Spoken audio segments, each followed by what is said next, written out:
नमस्कार, मैं मनोज मस्ताना। आप देख रहे हैं यूट्यूब मंच। आपका बहुत बहुत स्वागत दोस्तों। आज की सबसे बड़ी खबर यह है कि शहर शहर हर कॉलेज यूनिवर्सिटी हर जगह बवाल चल रहा है, क्योंकि अब सवर्ण सड़क पर हैं। सड़क पर बीजेपी सरकार में इस्तीफे हो रहे हैं। बीजेपी सरकार को लोग कोस रहे हैं। प्रधानमंत्री को गाली तक दी जा रही है। उनके तस्वीर को चप्पल जूते मारे जा रहे हैं। स्याही कालिख होती जा रही है। इस तरह की खबरें दोस्तों अब आ रही है चारों तरफ से। सरकार बुरी तरह से, मोदी सरकार गिरते जा रही है, क्योंकि चंद वोटरों को खुश करने के लिए मोदी सरकार ने जो ये यूजीसी का काला कानून लेकर के आया, इसका कल्पना भी नरेंद्र मोदी की सरकार ने नहीं किया होगा कि इसका इस तरह से विरोध होगा। और अब विरोध चरम पर है और सवर्ण सड़क पर है। और सवर्ण का कहना है कि जब तक ये बिल वापस नहीं हो जाता तब तक हम शांत नहीं बैठने वाले हैं। इसी कड़ी में 2 कदम आगे बढ़ करके साधु संत महात्मा भी आ गए हैं। जगत गुरु परमहंसाचार्य जी ने मोदी जी को एक चिट्ठी लिखी है और चिट्ठी में इच्छा मृत्यु मांगी है। और उन्होंने कहा है कि अगर हम आपका 40 दिन तक इंतजार करते हैं, अगर 40 दिन तक में आप वापस नहीं लेते हैं इस काले कानून को, तो हम प्राण त्याग देंगे। साथ ही साथ सर्वेश पांडे छात्र नेता अपना ब्लड निकाल करके शरीर से, उसके बाद से मोदी जी को पत्र लिखा है यूजीसी रोल बैक। पूरी खबर चंद मिनट के वीडियो में आपको बताने वाले हैं दोस्तों, लेकिन उससे पहले आप सबसे गुजारिश है कि आप चैनल पर नए हैं तो चैनल को सब्सक्राइब करिए, बेल आइकन प्रेस करिए। वीडियो अगर अच्छी लगे तो लाइक, शेयर और कमेंट करिए। आइए दोस्तों खबर की तरफ बढ़ते हैं। यूजीसी की नई गाइडलाइन आई है समानता के अधिकार को लेकर के, कि समानता, कोई भेदभाव यूनिवर्सिटी में नहीं हो। रोहित वेमुला की सुसाइड के बाद से सुप्रीम कोर्ट के निर्देश पर सरकार को एक कानून बनाना था समानता के लिए।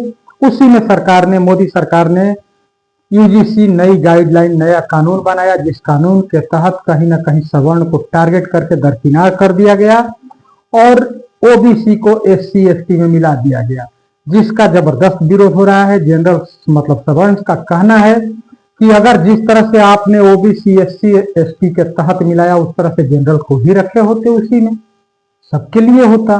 लेकिन सवर्ण को किनारे कर करके, साइड करके, मतलब सवर्ण का शोषण, सवर्ण का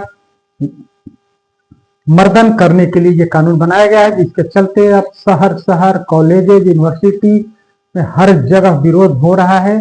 जबरदस्त प्रदर्शन हो रहा है। विरोध तो इस कदर हो रहा है कि प्रधानमंत्री मोदी की अब जाति सूचक नाम लेकर के भी लोग गाली तक देने लगे हैं और मोदी की तस्वीर पर चप्पल जूता मार रहे हैं। जैसा कि आप वीडियो में देख रहे हैं, उस कालिख पोती जा रही है, ये भी आप लगातार देख रहे हैं।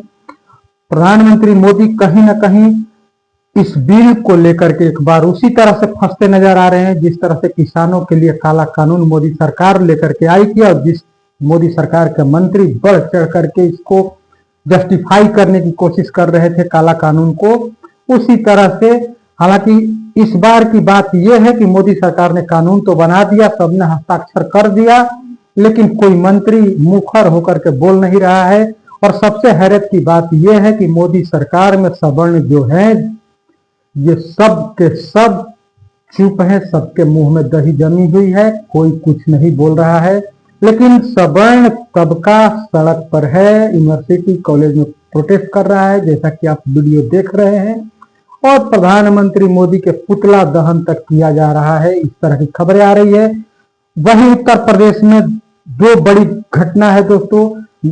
बरेली से मजिस्ट्रेट अलंकार अग्निहोत्री ने कल इस्तीफा दे दिया। अलंकार अग्निहोत्री के इस्तीफा डीएम ऑफिस में जाकर के दिए। वहां डीएम ऑफिस में उनको 2 घंटे तक बिठा करके रखा गया और अलंकार अग्निहोत्री ने सीधा सीधा आरोप लगाया है कि उन्हें सीएम ऑफिस से कॉल आता है वहां पर, और कॉल पर उनके लिए शब्द का प्रयोग किया जाता है जो कि बेहद घिनौना शब्द है। और उस शब्द को आप उनके ही मुंह से सुन लीजिए, हमें बताना उचित नहीं है। जरा अलंकार अग्निहोत्री को सुन लीजिए, जिन्होंने यूजीसी बिल के खिलाफ सवर्णों के प्रति अत्याचार बता करके उन्होंने इस्तीफा दिया है। साथ ही साथ शंकराचार्य के साथ जो दुर्व्यवहार, अपमानित किया गया है साधु संतों को, इन दोनों मुद्दों को लेकर के अलंकार अग्निहोत्री ने रिजाइन कल कर दिया और रिजाइन करने के बाद बड़ा बवाल खड़ा हो गया। उन्हें कैद करके रखा गया, मतलब बिठा करके रखा गया 2 घंटे तक। वहां से वो निकले तो उनके लिए सीएम ऑफिस से गलत फोन गया था डीएम के पास और वहां उनके लिए गलत शब्द का प्रयोग किया गया था। जरा अलंकार अग्निहोत्री को सुन लीजिए।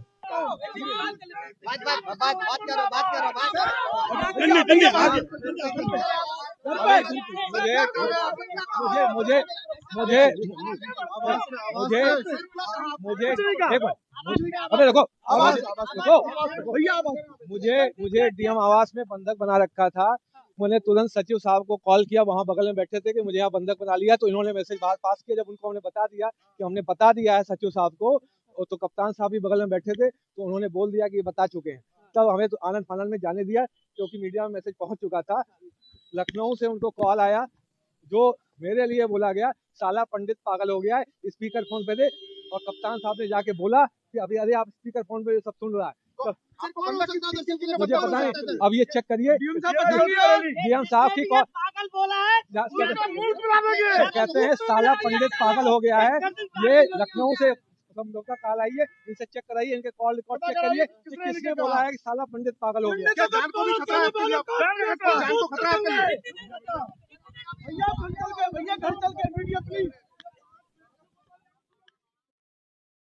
जी अभी आप अलंकार अग्निहोत्री को सुन रहे थे। अलंकार अग्निहोत्री के इस्तीफा के बाद से कहीं न कहीं योगी सरकार और मोदी सरकार घिरते जा रही है।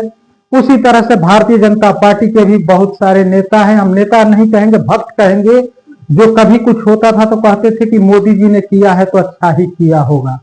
वो भक्त आज के डेट में जाति सूचक शब्द का प्रयोग कर रहे हैं प्रधानमंत्री मोदी के लिए और चप्पल जूते तक मार रहे हैं, उनकी तस्वीर को पुतला दहन कर रहे हैं, कालिख पोत रहे हैं चेहरे पर। तो कहीं ना कहीं ये मोदी जी से ये तस्वीर छुपी नहीं होगी, मोदी जी भी देख रहे होंगे और मोदी जी भी जरा सोच में पड़े होंगे कि हम तो नॉन बायोलॉजिकल है, हमसे इस तरह की गलती कैसे हो गई। वो तो अवतारी पुरुष है, अवतारी पुरुष से भला गलती कहाँ से होती है, लेकिन इस पर अफसोस जरूर हो रहा होगा। तो क्या सबसे बड़ा सवाल ये है कि सवर्णों के विरोध, सवर्णों के सड़क पर आने से क्या यूजीसी बिल वापस लेगी केंद्र सरकार? क्या वो वापस होगा या उसमें सुधार करके जनरल्स को भी डाला जाएगा उसी कैटेगरी में जिसमें ओबीसी, एससी, एसटी सब है? और सबसे बड़ी बात है, हवा देने वाले भी हवा दे रहे हैं। भीम आर्मी का नेता चंद्रशेखर रावण अलग हवा दे रहा है, जिसकी आइडियोलॉजी कभी बीजेपी से नहीं मिली है, लेकिन इस बिल के लिए बीजेपी को समर्थन कर रहा है, एकलव्य और द्रोणाचार्य का उदाहरण दे रहा है। चंद्रशेखर रावण को आप देख रहे हैं, हम आवाज नहीं सुनाएंगे, इसलिए नहीं सुनाएंगे कि वीडियो लंबी करने से कोई फायदा नहीं है। आप इसमें मुख्य तौर पर चंद्रशेखर रावण का कहना है कि द्रोणाचार्य ने एकलव्य का अंगूठा मांग लिया था और इसमें अगर होगा तो हम सड़क पर उतरेंगे, इस बिल को वापस नहीं होने देंगे। कहीं ना कहीं ये तबका इसको डर जरूर है कि प्रधानमंत्री मोदी ने अपने पैर पर कुल्हाड़ी मारी है। प्रधानमंत्री मोदी का कहीं ना कहीं अब पतन शुरू होने वाला है, क्योंकि अपने मेजर वोटर्स को प्रधानमंत्री मोदी ने हमेशा के लिए अब खोने जा रहे हैं। क्योंकि सवर्ण तबका अगर मोदी सरकार से नाराज हो गया तो लंका लगनी तय है भारतीय जनता पार्टी की, इसमें कोई दो राय नहीं है। और ऐसे में निश्चित तौर पर सभी मौन साधे हुए हैं, क्योंकि कुछ न कुछ तो बात जरूर है। क्योंकि अगर बीजेपी के अंदर जितने सवर्ण है, किन्हीं को 2014 के बाद ही आजादी मिली थी, मुखर होकर के बोलती थी हर मुद्दे पर, किसान के काला कानून को सही बता रही थी कंगना रनौत, सबके सब चुप है, सबके मुंह में दही जमा हुआ है, कोई कुछ नहीं बोल रहा है। कुछ नेता बोल रहे हैं, जैसे मनोज तिवारी बोल रहे हैं, लेकिन वो भी आधा ही बोल रहे हैं, पूरा नहीं बोल रहे हैं। हाँ, आशुतोष कुमार एक छोटे नेता जरूर है, लेकिन आवाज उनकी बहुत बड़ी बनते जा रही है। आशुतोष कुमार हो गए आपके भूमिहार समाज से, शमशेर सिंह राणा छत्री समाज से, करणी सेना, ये सब जम करके सड़क पर उतरे हुए हैं। 1 फरवरी को भारत बंद कराने का इन्होंने आह्वान किया है, ऐलान किया है। अब देखना यह है कि आखिरकार मोदी सरकार इस पर बैकफुट पर आती है, वापस लेती है कि नहीं लेती है। लेकिन विरोध जो है यूजीसी पर चरम पर है।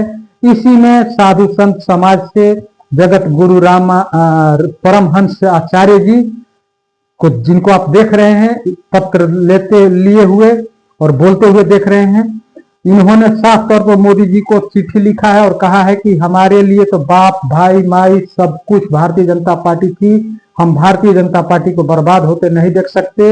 इस काला कानून को आप वापस लीजिए, नहीं तो हम 40 दिन तक इंतजार करेंगे। वापस लीजिए, नहीं तो हमें इच्छा मृत्यु का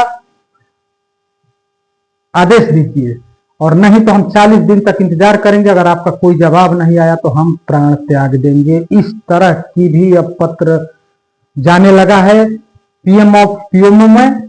और कल आपको बता दें कि कल सर्वेश पांडे ने ब्लड निकाल करके यूजीसी रोल बैक लिखा था, जो वीडियो अभी आप देख रहे हैं, कैसे सिरिंज से निडिल में ब्लड निकाला जा रहा है, ब्लड से वो लिख रहे हैं, उसके बाद बोल रहे हैं कि हमने सब कुछ दिया है इस देश के लिए, निछावर किया है सर्वेश पांडे।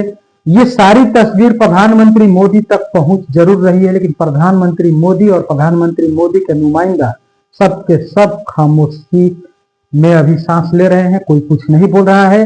लेकिन दोस्तों, यूजीसी का जो न्यू गाइडलाइन है इसमें सुधार की जरूरत है और जनरल को भी उसी कैटेगरी में शामिल करना है, क्योंकि आप समानता के लिए अगर कोई नियम बना रहे हैं तो समानता सिर्फ ओबीसी, एससी और एसटी के लिए रहेगा, जनरल के नहीं रहेगा। और किस इस बात की क्या गारंटी है कि ये जो ओबीसी, एससी और एसटी हैं ये जनरल को परेशान नहीं करेंगे, वो पढ़ाई नहीं कर करके जेल भुगतेंगे और केस फेस करेंगे? ये गलत है। समानता का अधिकार दे रहे हैं तो जितना आपके लिए दलित और पिछड़े मायने रखते हैं उतना ही आपके लिए अगड़े भी मायने रखने चाहिए। इसलिए एक कैटेगरी बनाइए, एक कैटेगरी में सबको रखिए और सब पर वो लागू होगा। कमेटी आपका नियम आप जो बना रहे हैं नियम बिल्कुल आप सही कर दीजिए, जनरल को भी उसी में शामिल करिए। जनरल को बाहर क्यों? इसका विरोध हो रहा है। गोदी मीडिया का पत्रकार दोनों पक्ष को सामने खड़ा करके बहस करवा रहे हैं, आग उगलवाने की कोशिश कर रहे हैं। तो गोदी मीडिया के पत्रकारों को ऐसा करने से बचना चाहिए, क्योंकि आज किसी के भी दाढ़ी में आग लगी है, कल उनकी भी दाढ़ी में आग लग सकती है। ये इसमें कोई दो राय नहीं है। आज सवर्ण जरूर भुगत रहा है, तो सवर्ण अपनी करनी के चलते भुगत रहा है, क्योंकि सवर्ण को 2014 में ही सजग हो जाना चाहिए था कि ये सरकार जितना कहती है उतना करती नहीं है, जो करती है वो कहती नहीं है। इस पर अगर सवर्ण जागे होते पहले से तो आज ये दिन सवर्णों को देखने के लिए नहीं मिलता, लेकिन मिल रहा है, तो कहीं ना कहीं इसके लिए सवर्ण दोषी जरूर है। फिलहाल इस वीडियो में इतना ही। मनोज मस्ताना को इजाजत दीजिए। बहुत बहुत धन्यवाद दोस्तों। अगर आप चैनल पर नए हैं तो चैनल को सब्सक्राइब करिए, बेल आइकन प्रेस करिए। वीडियो अगर अच्छी लगे तो लाइक, शेयर और कमेंट जरूर करिए। बहुत बहुत धन्यवाद।